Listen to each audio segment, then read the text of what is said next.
I am really very impressed with A Different Kind of Christmas. I wasn't really expecting this to be anything phenomenal, but I decided to watch it because Shelley Long is in it, and I really like Shelley Long. Plus, I just really like Christmas films. And I thought I'd watch it and see what it was like, and there were so many cliches that it could have fallen into, but it didn't, and I'm really pleased with it. So I'm not going to say what happens at the end. I'm not going to give away too much of the narrative, but obviously I will, talk a little bit about it.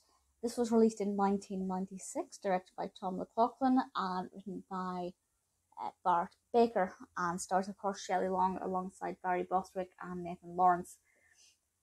And basically, this man moves into this empty house on a street in a town called Greendale. And bearing in mind it's June, everybody in the neighbourhood was quite surprised when he began to pull out Christmas decorations and completely decorated the outside of his house to look like Santa's grotto. And this man himself is wearing a traditional Santa suit. And he begins to tell the children that, he is Santa Claus. If you believe, he will be Santa. And it's quite sweet. It is a little creepy at times. Elizabeth, played by Shelley Long, doesn't want her young son Tommy going into this man's house, and I can completely understand that. There are times where I thought, are you sure that this is a comedy? Because that's quite dark and a little bit creepy, and it gave me an idea for a couple of decent thriller stories as well. But it is a comedy, and for the most part, it's exceptionally Christmassy, which is weird because it's a film set in June, and the entire source of Christmas comes from this one house.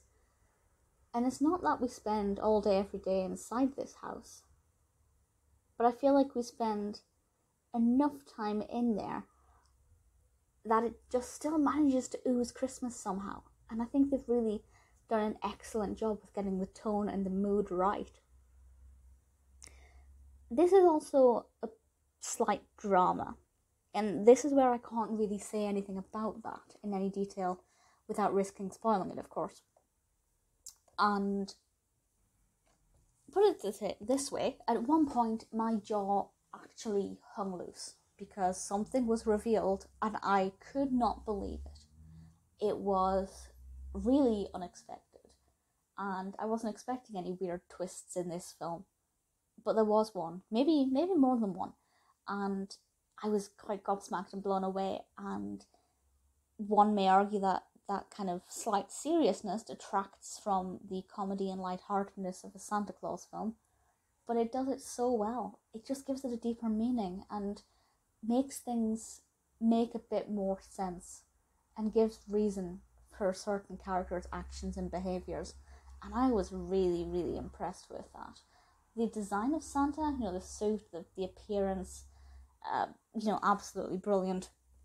Nobody will ever beat Attenborough's Santa for me, but certainly visually, Bostwick as Santa just works so well, and it's an absolute treat to watch from start to finish. As I said, it was even better than I expected. I thought it wouldn't be that great, and I don't know why. It's just one of those things where you look at it and think, well, I've never heard of you, hasn't got that many reviews, the reviews themselves are not that positive, but I like Santa Claus films, so I will watch it. And it turns out that it was actually really brilliant, and if you get a chance to see it, it's on Amazon Prime. Shelley Long was fantastic, by the way. I just need to say that, the reason I watched it was still a very good reason, but ultimately the narrative was great, and really it's absolutely fabulous fun.